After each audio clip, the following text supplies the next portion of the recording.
Welcome to 50 Words for Murder, where we delve into the stories behind the headlines. I'm your host, Justin. Today I have a special guest who has been with us before, Mark Crowley, who was on the Tupac episode, which I'm going to still say, the date that I'm recording this episode now, the Tupac one is still my favorite episode that I've ever done. So welcome back to the show, Mark.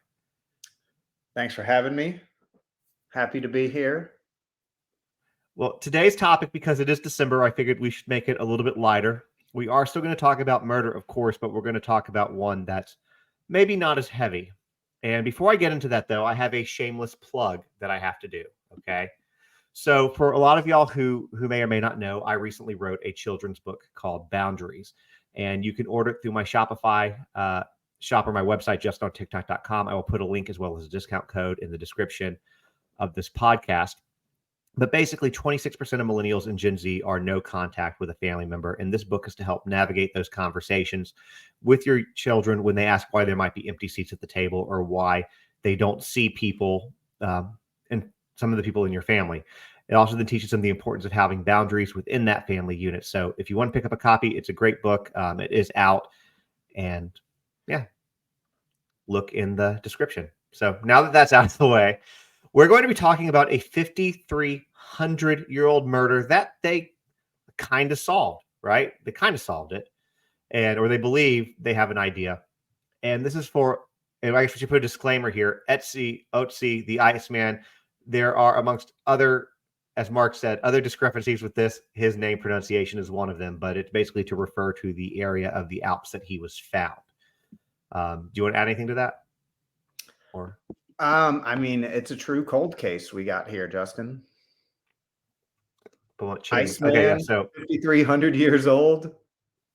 I feel like we need a drum roll, like on that. But yeah, he was found literally frozen in ice, and that's why it is a cold case. Basically, what happened in 1991, while hikers were hiking, they discovered this guy kind of sitting out, and then from there, it came into a border dispute with Italy and Germany, trying to figure out who he belonged to. And I believe ultimately they determined that it was Italy. It was like by a few meters too. It wasn't even by very much. It was like right on the border. They determined that he immigrated from, it's Turkey, but it was what, Anatolia back then? Yeah, Anatolia meaning like Eastern Turkey in the more mountainous Eastern region. Turkey. Rather than like Western Turkey where it's, Mediterranean, Aegean, coastal. Yeah, well, they believe that he came into one of the last waves of those people who started bringing farming and stuff to that land about 8,000 years prior. So when the body was extracted and salvaged, whatever they want to say, it was transported to the office of the medical examiner, and together with other objects that they found nearby, they were able to kind of examine and figure out what was going on. So he was there. He wasn't examined by a coroner. He was examined by an archaeologist because, but he was, I think this is important to mention, he was a wet mummy. So that's not like when you think of a mummy, it's not like the mummies you think of like in ancient Egypt where they're all dried out and, preserved that way. This is a guy who was preserved in ice. He had the contents of what he ate 5,300 years ago still in his stomach. Yeah, the European mummies you get like the mostly are in peat bogs in northern Europe, where you find around the UK and northern Europe. But yeah, that you can either preserve the tissue by keeping it totally dry or by keeping it moist. What I found was interesting is apparently it was two German hikers who found Ötzi, and they thought it was a recently deceased hiker, that it was preserved I didn't know that. enough that they weren't sure who to contact. And it wasn't until the, second or third people examining it that they found, oh, this isn't some recent missing person. This is a very, very old missing person. Yeah. Which I did not know that. Goes to the, the state of preservation. I did not know that. So since we're giving facts, let's give a few little rundowns. He's believed to have been born around 3275 BC. So 3,200 years before Christ. He was. It looks like they believe he was born near the present. Did they find it here? It's saying born 3275 near the present village of Feldthorns or Velturno, north of Bolzano, Italy. I don't know how they would know where he was born, but I know there's a lot of studies that are they actually sequenced his full genome. He's one of the oldest humans that we have a full sequenced genome on, because they even found intact blood cells. But a lot of it was analysis specifically of pollen, like where of the pollen that was both in his stomach and on his clothes, that then they could find where he had lived. okay. Well, but live, but but not necessarily born. Anyways, I don't know, but maybe with the full sequence, they could figure that out. I have no idea.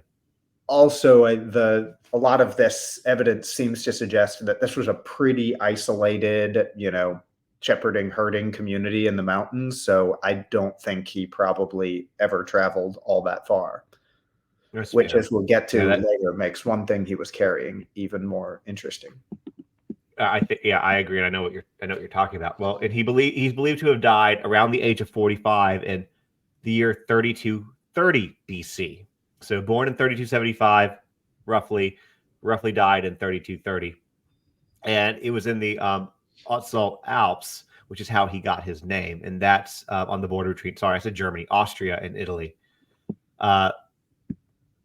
There's a bunch of other little pseudonyms for him. He's the oldest natural mummy of the Copper Age. He was 5'3". People weren't very tall back then, I don't think, but he was 5'3", and he was discovered September 19th, 1991, between those borders, and was the first time they had found anything like this. Now, we'll go ahead and give you a preview into this a little early on, but there was a presence of an arrowhead embedded in his left shoulder and various other wounds. So it is believed that he was murdered. Now, the nature of his life, we'll go ahead and say this, the nature of his life and circumstances of his death are subject to a lot of investigation, a lot of speculations, and really every few months to year or so, something new comes out. In fact, pretty recently, they did the full sequencing, I believe, and they were able to... in 2023.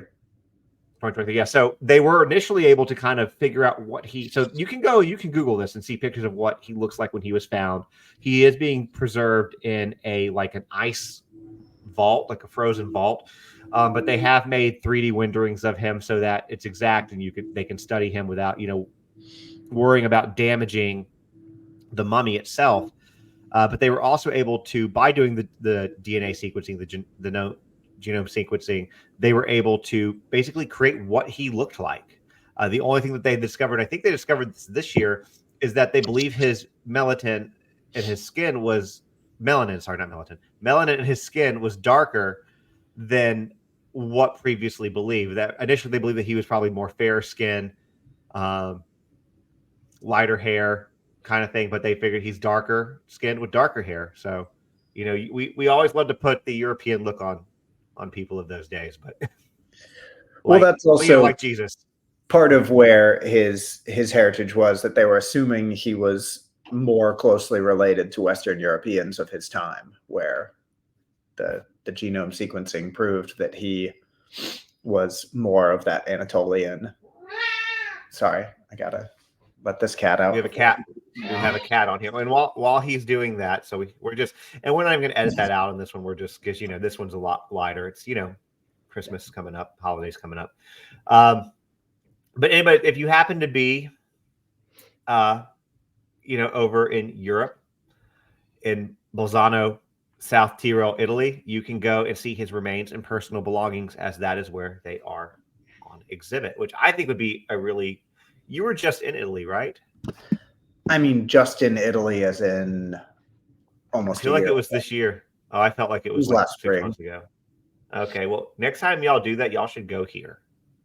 Maybe I don't know where. I don't know where this is on another Italy trip. Yes, not this one. Obviously, you already went to Italy. Yeah. Oh, I was just saying, on a personal one, I'd like to. I don't think. Just for you guys, I teach Latin, and I took a group of students to Italy last spring. And so there we were kind of hitting the high frequency, big A-list sites. And sorry for the interruption earlier. Cat's gonna cat was meowing to get in, and so he was hanging out with me, and then decided he wanted to meow to get out. So yeah, it happens. It's okay. So he was when initially found back in 1991, he was dated to be at least 4,000 years old, and that was on the basis of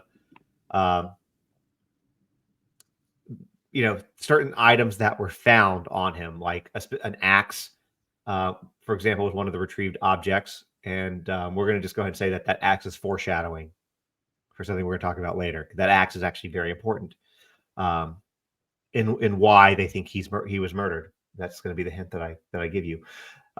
They also took tissue samples from him and other accompanying materials. They were analyzed at several scientific institutions, and the results concluded that the remains belonged to someone that lived between 3359 and 3105, or some 5,000 plus years ago. And then more specific estimates found that there was a 66% chance that he died between 3239 and 3105 BC. And then he gets into lower numbers, so those don't really matter. Then we mentioned a border dispute earlier as well. Basically, Austria and Italy fought about it. And like I said, it ended up being literally like, what was it? It was 92.56 meters, which is, because we're American, 101 yards, basically, inside Italian territory. So, I mean, like, barely, like, you could maybe not throw a rock, but a really good football player could get close. You get what I'm saying. Yeah, could get close. Yes. Could get close. I was saying you could see it. Yeah. You could see the border. All right. That doesn't matter. Doesn't matter. For scientific analysis, he has been extensively examined, measured, x-rayed, and dated. Tissues and intestinal contents have been examined microscopically, and as have the items found with the body. In August of 2004, that's not. So this is kind of a weird link. In August of 2004, frozen bodies of three Austro-Hungarian soldiers killed during the Battle of San Mateo, which is 1918, so World War I, were found on the mountain of Punta San Mateo in Trentino. And one of those bodies was sent to a museum in hope that the research on how that environment affected that body's preservation would also help unravel some of Ötzi's past, assuming that's how we pronounce it. So when they recovered him, we'll paint a picture for you guys here. He was half uncovered, face down in a pool of water with iced banks, still frozen in the glacier. And he was, like I said, 5'3", about 45. At the time of his death, his body was found. Sorry, he weighed 30 pounds, 5 ounces. Because the body was covered in ice shortly after his death, it had only partially deteriorated. And initial reports claimed that his genitals and most of his scrotum were missing. So fun for him. That was apparently later shown to be completely unfounded. But this is where it gets really cool. And you mentioned this earlier. Analysis of pollen, dust grains, and isotopic composition of his tooth enamel indicates that he spent his childhood, this is how they figured out, near the present South Tyrol village of Feldthorns. So they assume because he was a child there based on the way his teeth grew, which is crazy. And then later went to live in valleys about 50 kilometers, which is 31 miles north. Then, in 2009, a CAT scan revealed that his stomach had shifted upwards to where his lower lung area would normally be. Analysis of the contents revealed partially digested remains. So they knew what he ate of ibex meat. Confirmed DNA analysis suggesting that he had a meal less than 2 hours before his death. Wheat grains were also found. It's believed that he most likely had a few slices of dried fatty meat, probably bacon, which came from a wild goat in South Tyrol. And it also showed 2 meals. The last one consumed about 8 hours before his death. One of Chamois, I don't know how Chamois. How do you say that? Chamois meat. chamois. I don't know if Chamois? Whatever, meat, if we're whatever. doing French pronunciation or not. Yeah, okay, screw pronunciation. We've already thrown it out the window on this podcast. There's also red deer, herb bread, both eaten with roots and fruits. The grain eaten with both meals was a highly processed einkorn wheat bran, and it could have been very likely eaten in the form of bread. So, I mean, this is, again, 5,300 years old, and we're able to pinpoint what he ate his last two meals and how long before his death based on digestion. There were also grains, like I said, einkorn, barley, seeds of flax, and poppy were also discovered, as well as kernels of sloes. And sloes, which I had never heard of before, are small plum-like fruits of the blackthorn tree. I don't even know what a blackthorn tree is. And then various seeds of berries that were growing in the wild. Hair analysis was used to examine his diet from several months before. Pollen in his first meal showed that it had been consumed in a mid-altitude conifer forest, and other pollens indicate the presence of wheat and legumes, which may have been domesticated crops, because this was a farming community, and like you said, shepherding community. So that's what they did. Pollen grains of hop, hornbeam. I don't even, here's the thing. I'm reading all this stuff and I have it written down. I don't even know what some of this stuff is, but I guess it doesn't matter. Hornbeam is like tall, skinny tree. Looks kind of like a champagne flute. This is why you're on. This is why I bring you on, because you know this random shit like that nobody else knows. Like, I feel like I'm a fairly intelligent individual, and then I put you on here and I'm like, I don't know anything. We're just going to leave it to Mark. I almost planted some in my backyard. I don't know what it is, but there we go. The pollen was very well preserved, with cells inside remaining intact, indicating that it had been fresh, basically 2 hours 2 hours old at the time of his death, which places the event of his death in the spring or early summer. Einkorn wheat is harvested in the late summer and sloes in the autumn. And so they believe that those particular items that he ate would have been stored from the previous year. The other thing that's interesting here is there were high levels of both copper particles and arsenic found in his hair. And this, along with, here we're going to mention again, his copper axe blade, which is 99.7% pure copper, led scientists to believe that Ötzi himself was involved in copper smelting. Then, by examination of the proportions of his tibia, femur, and pelvis, it was postulated that his lifestyle included long walks over hilly terrain. This degree of mobility is not characteristic of other Copper Age Europeans and may indicate that he was a high-altitude shepherd. This is why it's crazy how they figure this stuff out. It's just insane.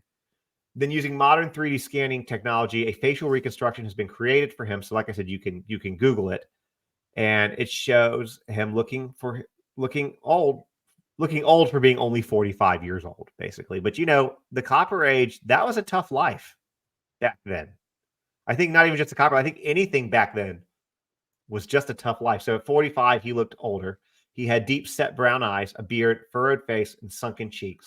He's been depicted as looking tired and ungroomed, which is that's speculative, but probably fairly accurate. Grooming and hygiene wasn't really a thing, They also found. Oh, go ahead. Hard counterpoint.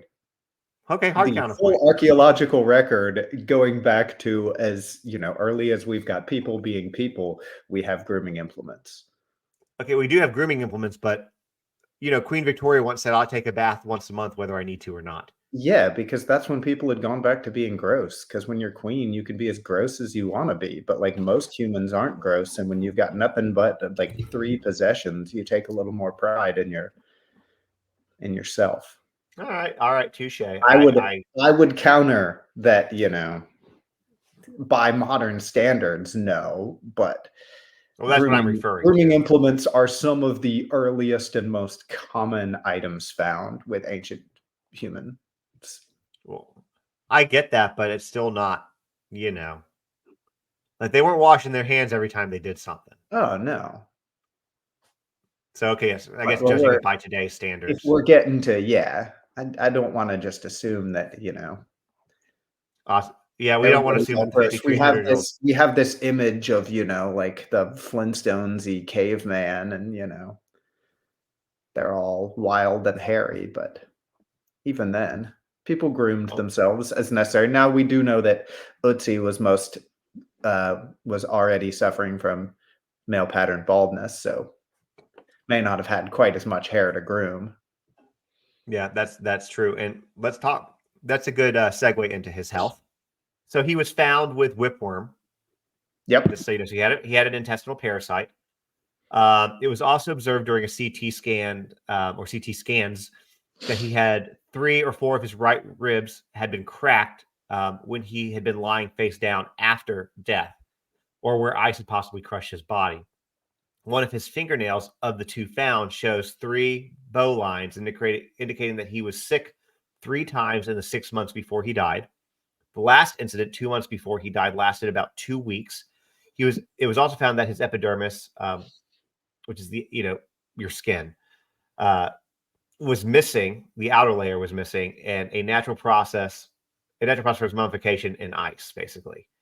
His teeth showed considerable internal deterioration from cavities.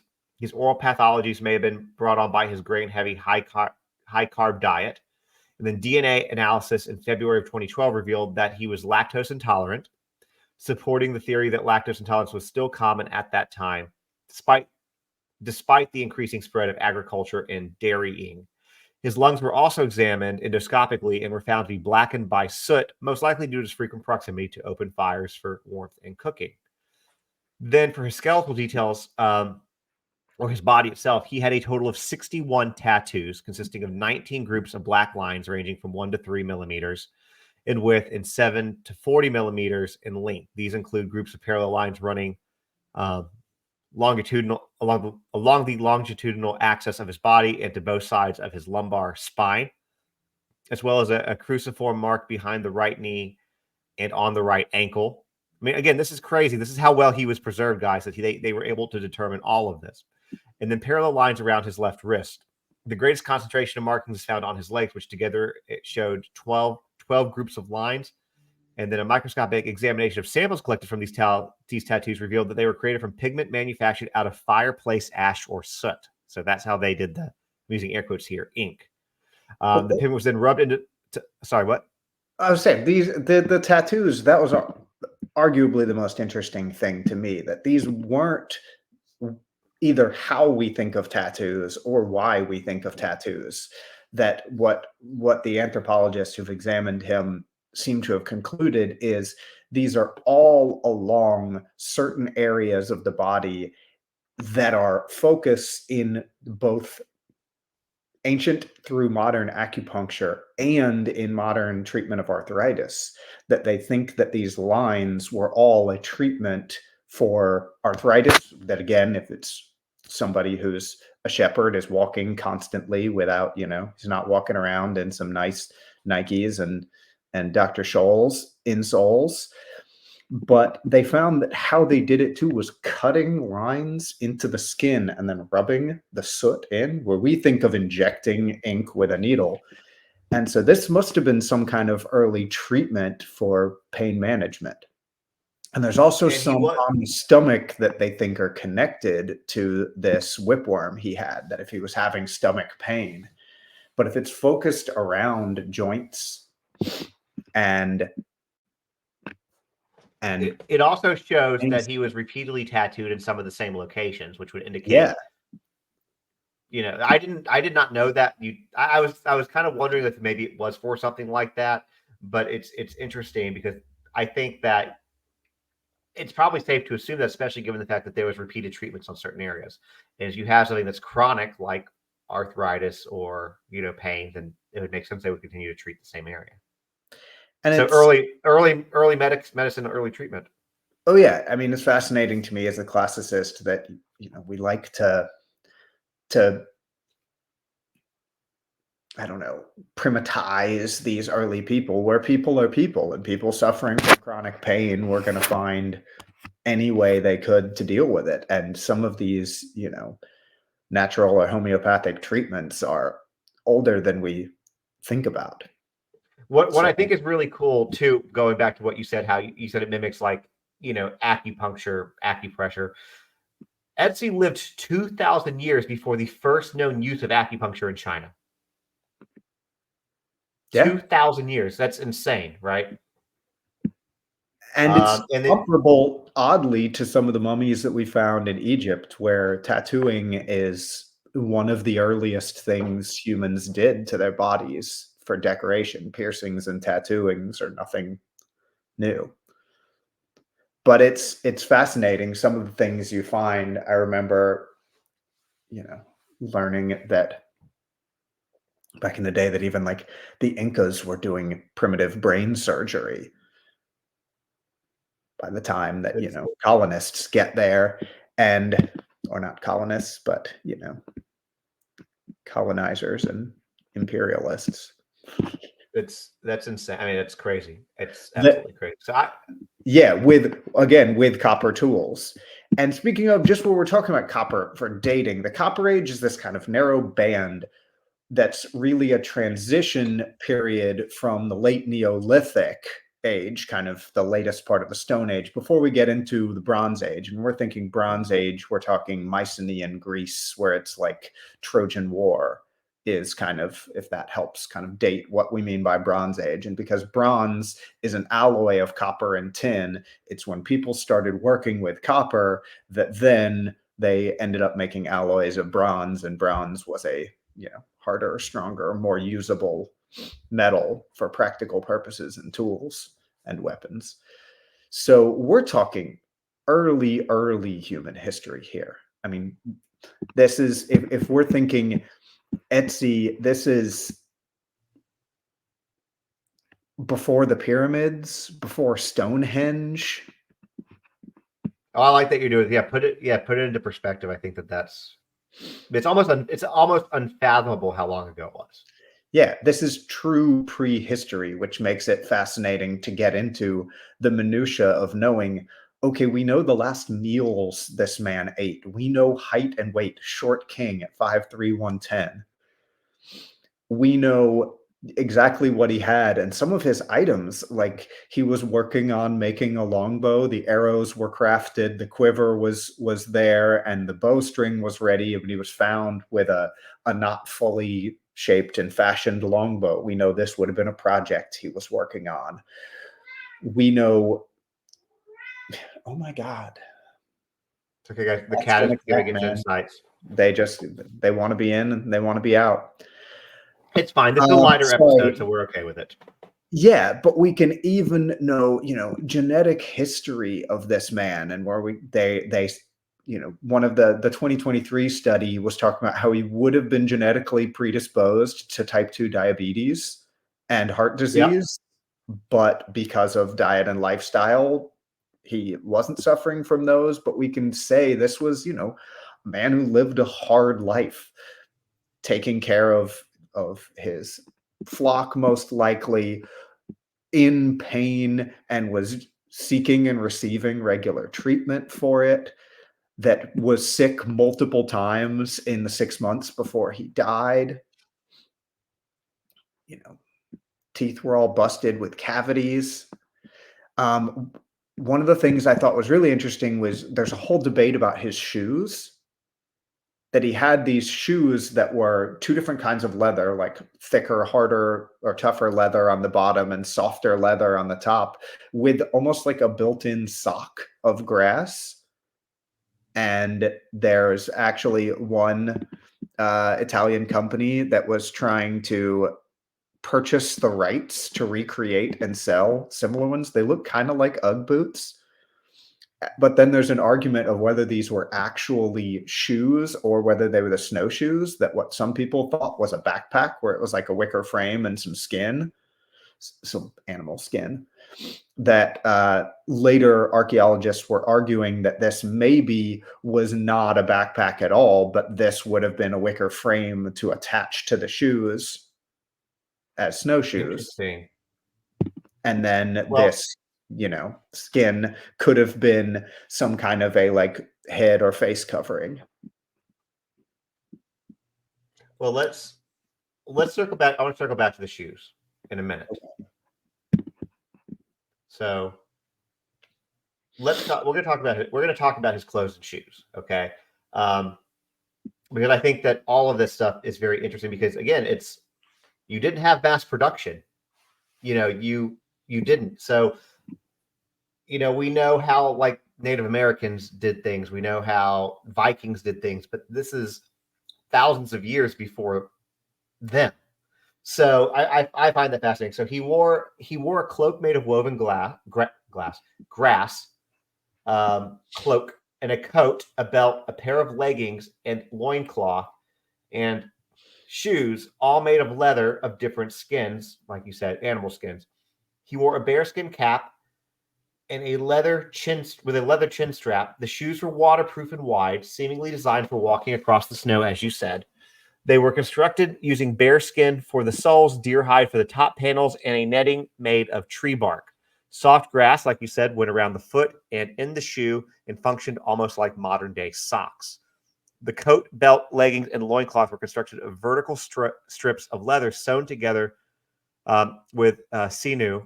His belt had a pouch sewn into it that contained a cache of useful items like a scraper, a drill, a flint flake, a bone, all which again, all very cool. These tools, how they made them, and a dried fungus. And so you were talking about buying the rights. So there was actually the Bada Shoe Museum has a replica of it.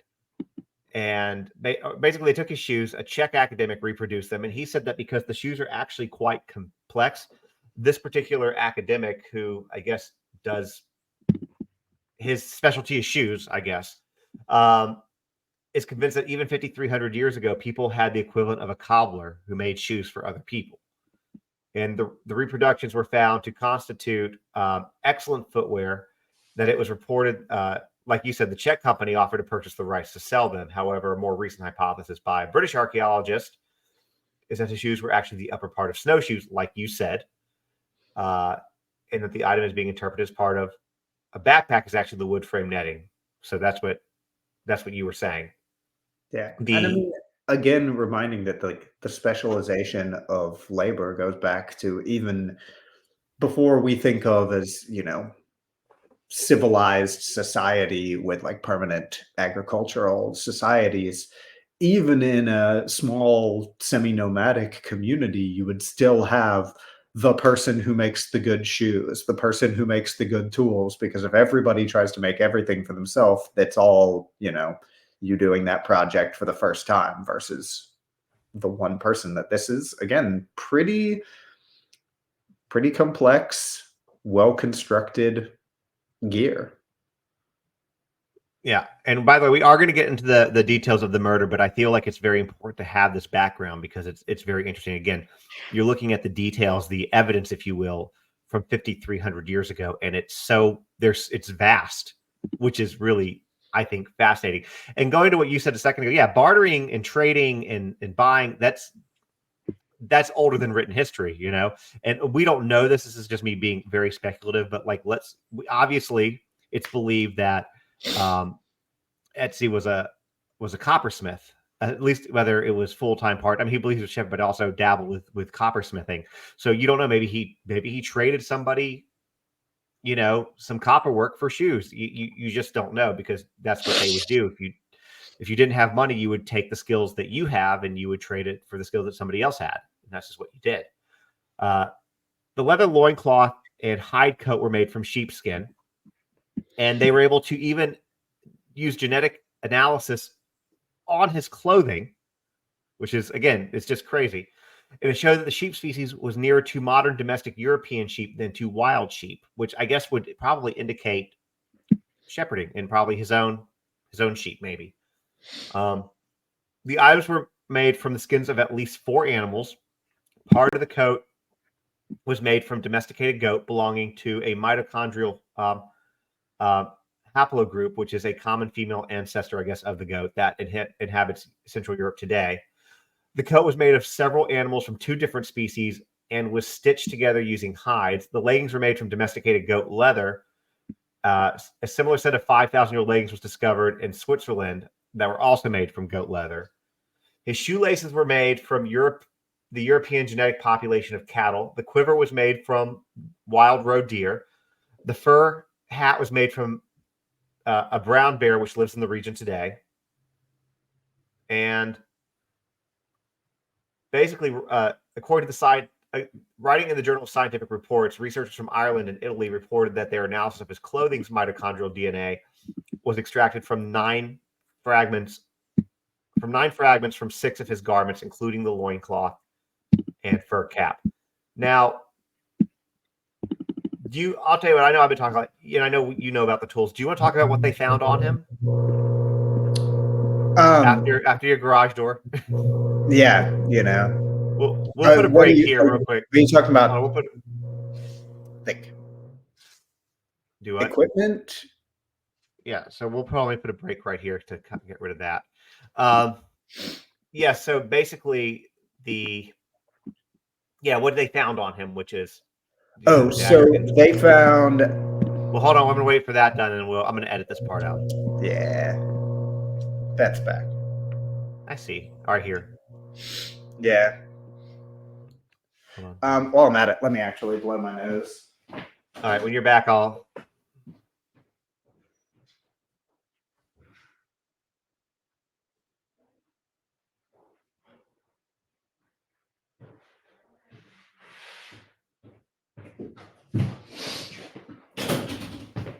Sorry. No, you're good. All right, I'm gonna put a commercial in here, so I'm gonna say that, hey, we're back. Okay, hold on, ready? And we're back, and so let's talk about the tools and equipment that were found on Ötzi. Do you want to take that, or you want me to take that? Sure. They found an interesting copper axe with a U handle, and unlike axes that we think about, it's almost like the letter L, like hard right angle, wooden handle made from yew wood, but the blade or the head on this is almost pure copper. As Justin said before, 99.7% copper.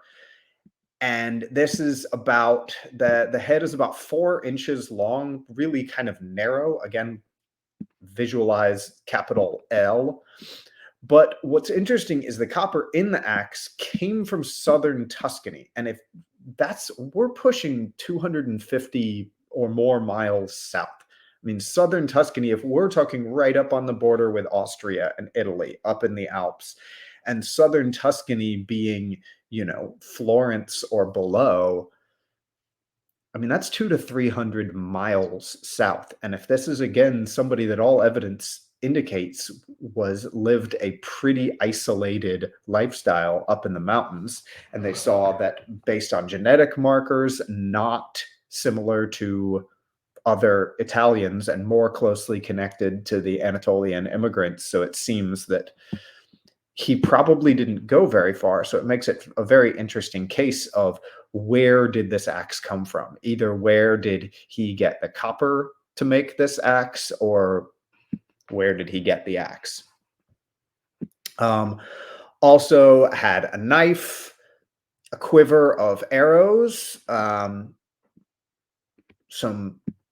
bowstring, a tool they assume may have been for sharpening arrows. Also had 2 birch baskets, some berries, and then 2 different species of mushrooms strung together with leather. And if they were kept like this, some archaeologists assume this might have been for medicinal purposes. Unclear which, but again, as we've talked about, our boy Ötzi was pretty busted at this point, between cavities in his teeth, whipworm in his stomach, arthritis, joint pain.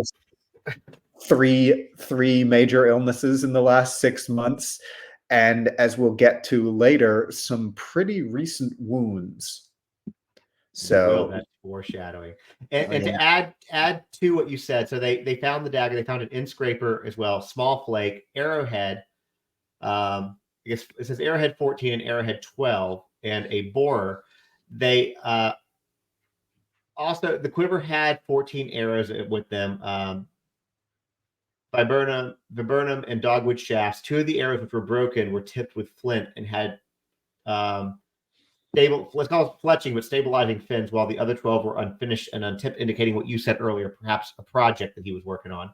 Or he used the other ones that he had, and he was just making more, as well as like you said, the identified tool, but the unfinished U longbow that he had, which was about 72 inches long. So he had all of that with him too. And again, 72 inches long for somebody who's 5'3". That's a big ass bow. When we talk about the invention of the longbow that really turns the tide in British military history, we're talking Battle of bigger than him, or 12th century. This is 3,000 years before then, before the British, mowing down French heavy cavalry at Agincourt. As you can go back to the book of Ecclesiastes in the Old Testament, and there's nothing new under the sun. All these things have been here and continue to be recycled throughout human history, including, weaponry. You would maybe know this, but this bow is taller than him. Oh yeah, that's what I'm talking about. If he's 5'3", that's 63 inches. And this bow is 10 inches taller than him. 72-inch bow, that's almost a foot taller. Now, if it's 72 inches while straight and then bent back, if it's actually strung and bent, it would probably be about his height. But again, that's a bow that is the height of the user. So here's the question. Do you think that maybe it was a project that he was trading or selling to somebody else? That is a great question. Could he have used the bow his size or bigger than him? I mean, it has to be enough that if you're holding, handle end out, you're not dragging it on the floor. But yeah, you could use this. One of the reasons, the British longbow was so huge. Can I go off on a side historical digression here? Yeah, go for it. All right. So changing we bring Mark on by and the origin of the middle finger gesture. I know. So I believe I know the origin of the middle finger gesture, but I don't know if what I know is true. So I can tell you, or you can just tell me. So in all of the centuries-long conflicts between the British and the French were dominant for a long time, mostly because of their heavy cavalry, which was the equivalent of like a tank. You've got a war horse, like a big old Clydesdale, wearing hundreds of pounds of armor with a fully armored knight on top. It could just charge straight through a line of infantry and break them every time. Well, the British countered by inventing the longbow, which could shoot through an arrow through a horse at 300 yards. Now, shooting an arrow through a horse is kind of crazy, but if you could then counter by just having so much force that you could punch through plate mail and flesh, heck, you could shoot a longbow through a tree. And at the Battle of Agincourt, a bunch of unarmored British, starving British peasants essentially mowed down the whole French cavalry using longbows and they picked the fight in this muddy field where the cavalry got all, stuck in the mud. And afterwards, for a while, what the French soldiers would do when they captured any of the British is they would cut off their middle finger, because you need to have all the fingers on your right hand to pull back a longbow because the draw force is so strong.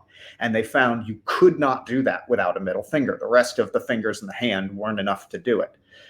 So whenever the French went by, the British would go show them the middle finger to just be like, ha ha ha, still got my middle finger. I could still mow you down. So I heard a version of that. The version that I had heard was that when captured, they would cut off the middle finger, and so that the French would start waving their middle finger. This is the version that I heard, but this is back in like high school before we had real internet and we just listened to what people said and didn't fact check it. But and that's also how the term like "fuck you" came about. Supposedly, at least that's. I don't know if this is true. You can answer all this, because they would hold the middle finger and be like "pluck you." And that turned into because of the accident. I don't know if that's true. That is what I've heard. I've never fact checked that. That could all be bullshit. Then that's translated into.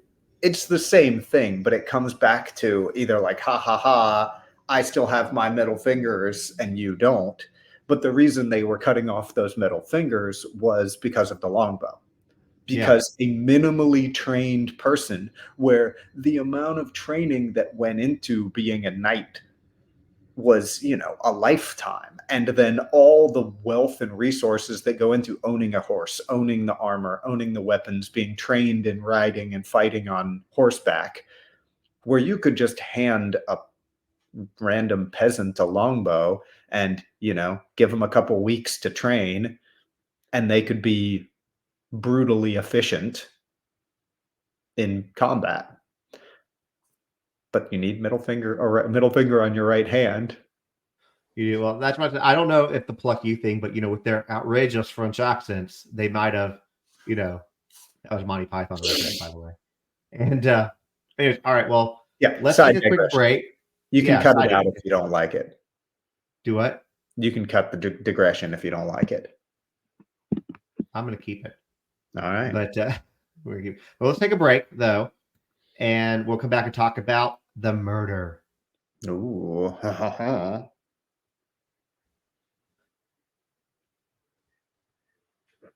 Hold on. Okay. And hold on, I can only do 10 seconds. Let me get caught up before I do this again. So, because I want to find out the theory of his death real quick, make sure I have that all correct, because it's been a while. And I can't remember the name of the guy that they called in. So give me just 1 second here on this. This program that I use, StreamYard, just added a new feature. Like, this is the first time I've ever seen it, where I can hit a button, the letter B, and it will mark areas for when I want to insert a break or come back or change something. So it's amazing. This is brand new. So yeah, give me 1 second to figure this out, and I want to talk about his death. Who killed him? Here we go. All right, you ready? Yes. Okay, let me get back to this. All right, and I hear some weird noise over there. It's just me clicking. Oh, okay. I was like, what is that? Okay, and hold on. Rolling around my notes. Gotcha. And we're back. So now let's get into it. Let's talk about who killed Ötzi the Iceman and why. So again, 5,300 years ago, we have all of this evidence. And when it happened, they called a senior police detective from Germany, Chief Inspector Alexander Horn of the Munich Police Department, who is also the head of behavioral analysis with the Bavarian police. He was asked to work on he was asked if he works on cold cases, and his response was, yeah, I do. And typically the cold case that he works on is 20, maybe 30 years old. And they asked him to work on one that is 5,300 years old. And initially, he didn't think that he was going to be able to help. He thought the body would probably be in bad condition. But what he learned was that the body was in perfect condition, and actually better condition than some murders that he works on in present day. Like, the body was much more intact than somebody who might have been killed, a few months prior. And so he goes and visits the crime scene. He's able to draw on extensive research that was done over the last 25 years, which includes detailed analysis of his stomach contents and the injuries to his body. And he initially thought after seeing that this looks like a murder. They also believe that he was ambushed, caught by surprise. They believe that he was shot from a far distance, maybe 30 meters, which is about 100 feet, which is about how far he was found from the border, by the way. Anyways, but that would not be considered a close contact killing. It would be a distance killing. And they feel like, based on the way his body was, that he was quite relaxed up on the glacier just before he was shot. His own bow wasn't even ready for use, meaning that they believe he wasn't anticipating anything. He was probably just, hanging out. About a half hour before he was killed, he was having a rest, having quite a heavy lunch or meal. It doesn't seem like he was in any type of rush or fleeing.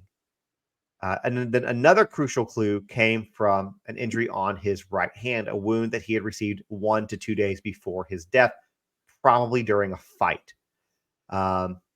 According to Detective Horn, the injury was something that they defined as a classic active defense wound, That would be like if somebody threatened you with a knife or stabbed you, you would grab into the knife and try to push it away, like that kind of a thing. There were no other defense injuries, and so he believes that Ötzi won the initial fight, which probably took place down in the valley before he left. They believe that the killing that happened up on the glacier, where he was, well, not quite where he was found, which we'll get to that, but the killing that ultimately took his life, the killing itself, was probably a continuation of that fight that happened a day and a half before. Whoever his killer was knew that they were unlikely to win in a hand-to-hand combat. So they believe that the killer probably stalked him and followed him stealthily up the mountain. Now, you got to think, so this guy, I mean, Mark, 5'3", 110 pounds, 45 years old, bad shape with whipworm. This guy was scrappy. I told you, short king. Also, even more, DNA analysis have claimed, now, again, there's different studies in this, but they found traces of blood from at least 4 other people on his gear. If we're talking about, missed that. No joke. Yeah, 1 on his knife, blood from 2 different people on the same arrowhead, and a 4th on his coat.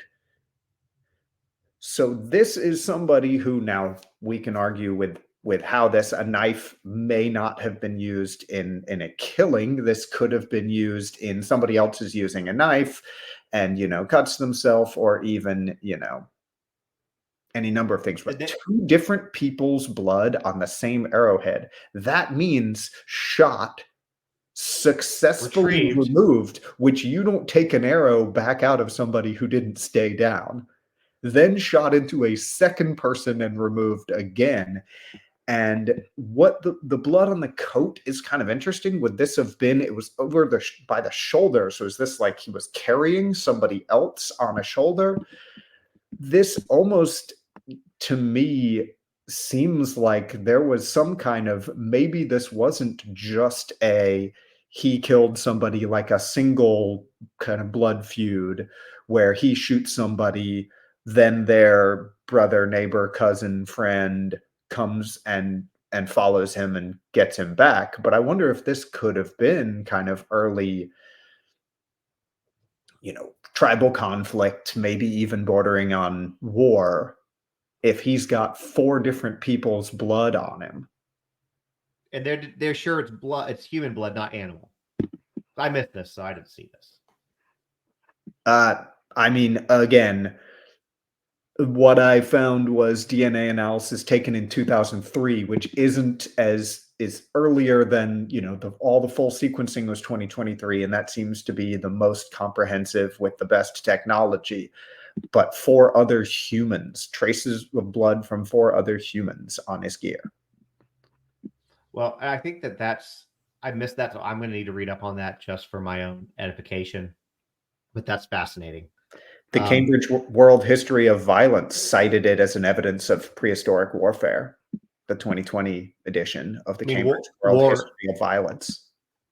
I mean, war is as old as time, too. So, Yeah, and war, we have to think, it might have been much smaller scale, but this I mean, I think we're going beyond scrappy to this is somebody who was both a herder, a smelter, a warrior. He was lethal. Yeah, nobody wore one hat in an ancient community because there hadn't gotten to a point where you can specialize to the point of doing only one thing, but there was certainly, a degree of specialization when you look at his weapons, his clothing. But yeah, it makes for a really mysterious. I mean, this guy was killed with a full belly. Like he had eaten within 2 hours and eaten another meal within 8 hours.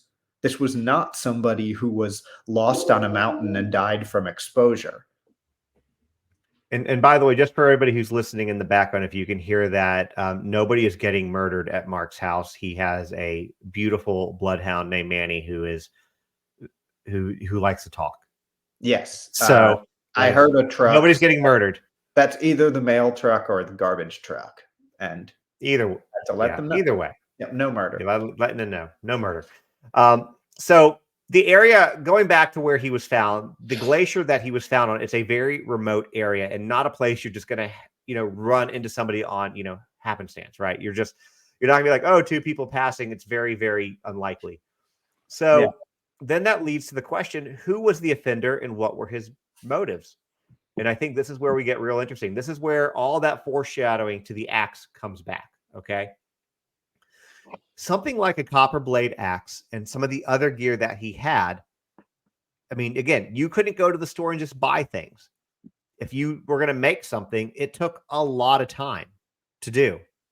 It would have been real easy to take all of this stuff and sell it. So it wasn't a robbery.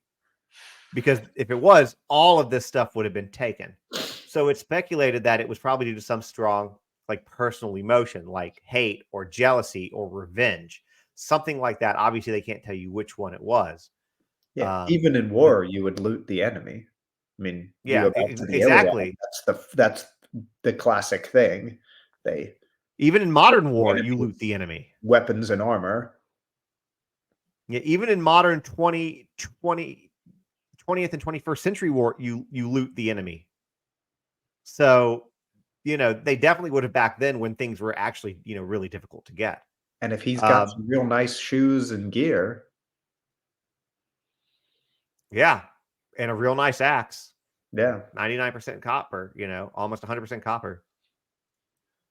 So they're never really, going to be able to find it. So there were a couple wounds as well. They were able to tell. So one, you had one that was fresh, like a couple days before, but then you had some older wounds that you could tell were from like I can't remember off the top of my head, but like a few weeks before or a month before, or something like that. And so what's kind of believed, or one of the theories I should say, is that this guy got into an altercation. Maybe he knew people were after him. Maybe he didn't. Packed up all his shit and was like, you know what? I'm gonna head out for a while. And started heading up this glacier. Was followed and was killed. Now, one thing that, and I've lost my notes here, so I have to go this off the top of my head here. I forgot to put this in my notes. They don't believe that where he was found was where he was killed. Did you read about that, Mark? Yeah, there have been also just what you were saying. They found bruises and cuts on his hands, wrist, and chest, as well as cerebral trauma. So blow to the head. Now these But they are believe the all blow to the head might have been a final, like a double tap. Like, let's yeah, shoot him and make sure he's dead. and the wound that you were talking about with his hand is right by the base of the thumb, where again, like somebody's attacking you, and you reach out to kind of grab the weapon. What they're talking about is a defensive wound right there at kind of the base of the thumb, between the thumb and the index finger.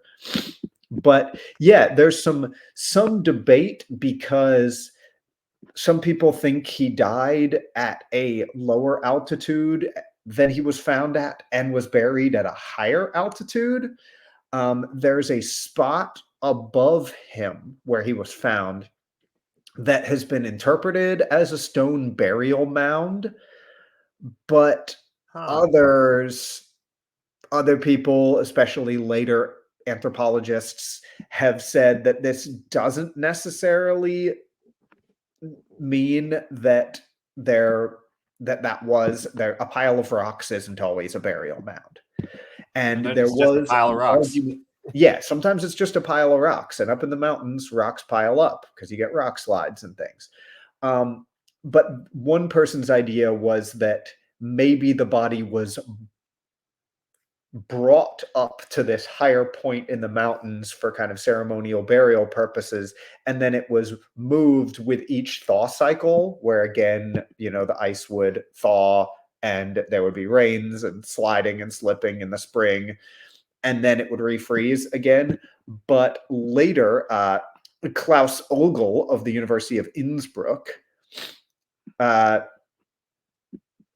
thinks that could cause this to move down, but what he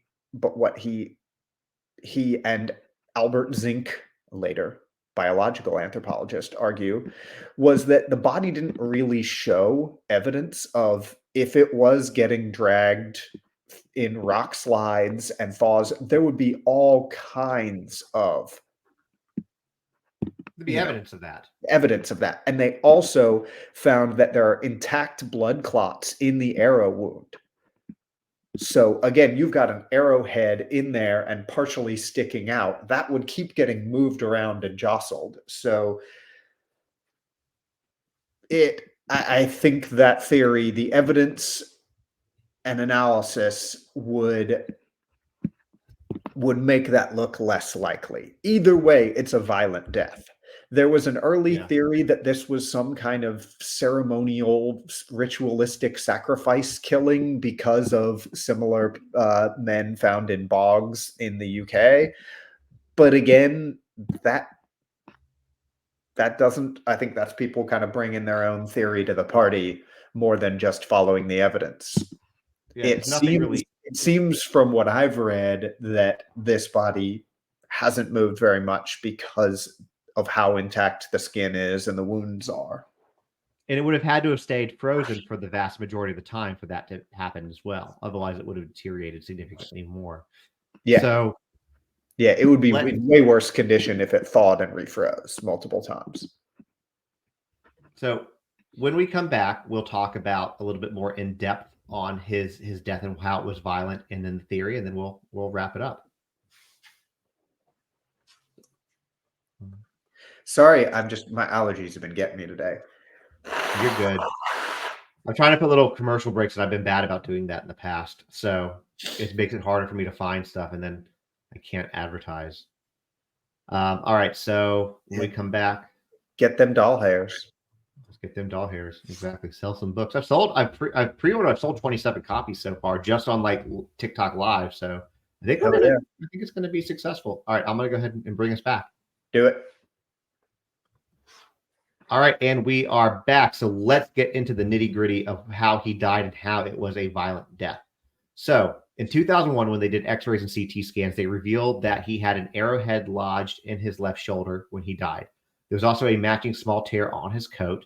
And the discovery of the arrowhead prompted researchers to theorize that he died from blood loss from that wound, which, by the way, even under today's modern medical techniques, if they had what we have today available then, the way he was shot would have still probably been fatal. Oh, yeah. So whoever shot him, scapula, into the rib cage right next to the lung. Yeah, that's a kill shot. Whoever shot him was a good shot. Because again, it was from about 100 feet away. So, good shot. Further research found that the arrow shaft had been removed before death, meaning that they came in, I guess, just broke it off, left it in there. In a close examination of the body, found bruises and cuts to the hands, wrist, and chest, and the cerebral trauma, as you mentioned earlier, indicative to a blow to the head. One of the which basically the theory on that is that they shot him, went over before he died, broke the arrow off in him, and then hit him over the head with something to basically, like I said, a double tap, make sure that he was good and dead. One of the cuts, somebody really didn't like this dude. One of the cuts to the base of his thumb reached down to the bone, but had no time to heal before his death. And currently, the theory is that he bled to death after the arrow shattered the scapula and damaged the nerves and blood vessels before lodging near the lung. So that's kind of what they believe. Now, here's the thing, too, going back to the movement of his body, in that Detective Horn basically theorized that the position that he was found in, like his arms were sprawled out, the way that his body was found, does not indicate, basically doesn't coincide with the wound. Like if you were shot in the back of the arrow, the way he would have likely landed does not match up to the way that he was found, indicating that he probably was dragged. We know that they went and broke the arrow off. We know that they wouldn't hit him over the back of the head with something. At the same time, if this was, you still got in trouble for murder back then, and so it would make sense that, whether it was a revenge kill or somebody could have come after whoever did this, to go hide the body, drag it higher up, cover it in ice where it doesn't really thaw out or defrost up there. And so that's, I feel, is a very likely theory. And I know we touched on this. Let me switch gears real quick a little bit more too. We touched on the fact that lightly that, hey, this is probably not a robbery. Do you want to talk about why they would have, what the significance of the axe would have been had somebody taken it? Do you want to hit that? I mean, if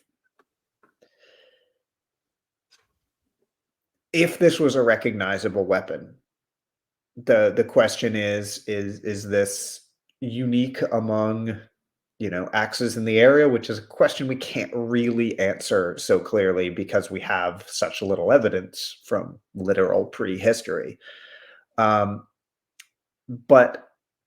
what I found was interesting is that even though there were copper deposits in that area, and there's other evidence of it. I mean, the fact that it's copper from so far away either means that they didn't know there was copper there, which again means it's even more rare, it's even more scarce, so therefore even more valuable. Or there might have been some kind of a unique trade connection to get something from that far away. But I mean, like Justin said earlier, if this was just a robbery, a simple killing, you take the valuables. So Yeah. I'm not sure where you're getting at, but I think this definitely, adds Well, more what to I'm the getting, aspect. what I'm getting at, I'll go ahead and say what I'm getting at. So what I'm getting at and what I read. So first of all, this isn't today where you can go into a store. I can go into Home Depot, Lowe's, and I can see 50 different of the exact same axes on the shelf at my Lowe's. I can go to the Lowe's near you, see the exact same axe on the shelf, 50 of them, buy them. That you didn't have that.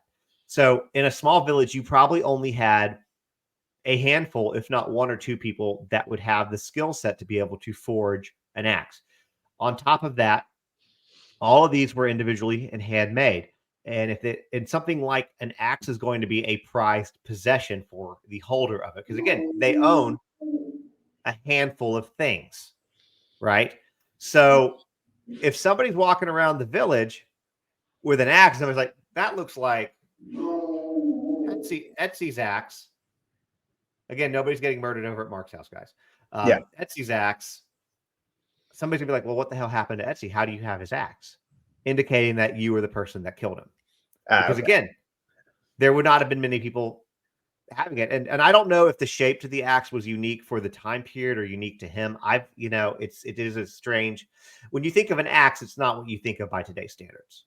Yeah, I've seen other Native American included axes with that design, both, Near Eastern, European, and Native American. So I know this was a pretty typical design because we think of like the big kind of, rounded blade, but that takes a lot of metal to do. And when, the metal was so much harder to obtain and work with, that they used smaller blades. So that I had led with, I'm not sure how unique this is. And there might have been, you know, him or another smith nearby that made at least enough of these that it wouldn't be immediately recognizable, but it would be pretty suspicious. Well, if I may too, if you are the coppersmith, okay, and you're making this axe for yourself, don't you think it's going to be better than the thing that you make for your neighbor? It's probably going to be your absolute best work, because if you're trying to get somebody to trade you, you can pull out yours and say, look at what I'm able to do. Yeah. So the coppersmith, again, whether it was just him or there were only a couple of them, because there wouldn't have been probably many of them who have that skill set and access to the materials, especially when those materials are coming from a couple hundred miles away. Yeah. You know what I'm saying? I think that Yeah. that's part of it. And so that's why they left everything, because they and that stuff would have been very, very valuable to sell, to fence, to whatever, to use themselves. The arrows all would have been valuable because, again, it took a lot of time. Do you by chance know, because I know you know history, how long did it take on average to make an arrow? Do you know? I mean, that I'm depends going on to so many Google. factors, depending on what you're making it out of. If you're talking about just like a flint arrowhead, even then you're probably talking, you know, multiple Okay, hours. okay. So in the 16th century, so 1500s, it took 50 minutes to cut the shaft, 30 minutes for fletching, 15 minutes for attaching the arrowhead, and 25 minutes to make the arrowhead itself. That was the average. So you're talking an hour and 10 to yeah, an hour and 10 minutes per arrow Yeah. back in So the 1500s. so before then, yeah, I think it depends. The arrowhead I feel like would be the real X factor, because if you don't have something where you have like a mold, you can mass produce them. It's going to take a lot longer. But I mean, the fact And the that they left tools, this makes you wonder: is this like shame or guilt at the end of this? Is this just somebody who was so angry that they weren't even thinking about valuables? It was just about revenge. It's a fascinating case study to look at something this old and to bring in all the tools of modern forensic anthropology and, criminology, and to still, obviously we don't know. It's like, oh, Ötzi's neighbor Bob did it. But the fact that we can even get this close to kind of start speculating, I mean, somebody could, write a story out of that premise. absolutely. And I think that Recreate that I narrative. and I think that you get really close. You're never going to know, like you said, was it his neighbor Bob who did it? You're never going to know the exact reason why. Was it they got to some fight? Was he a bad person that had to be taken out? You're never going to know that. But this is as close, I think, as you're going to get to solving a murder like this. And the fact that they can even get this close for something that happened so long ago, to me, is really quite amazing. Now, what I think would be cool, and I don't know if they've done this or not. I think it would be cool to run his DNA through the familial DNA and see if there's any living relatives. They did. I think Oh, they did found they? 19. Did they? Yeah. Well, you take that one then because I want to learn. Yeah. In October 2013, they they ran his paternal lineage through, and there are now 19 people that they said may share a common ancestor with Ötzi. That's fascinating. Absolutely fascinating. Well, I think that pretty much concludes this episode. Do you have anything else you want to add? No, just thanks for having me. Sorry, just allergies plus pets. Mostly that's the reason for the allergies. So a little bit of extra noise today, but always a pleasure to be on the show.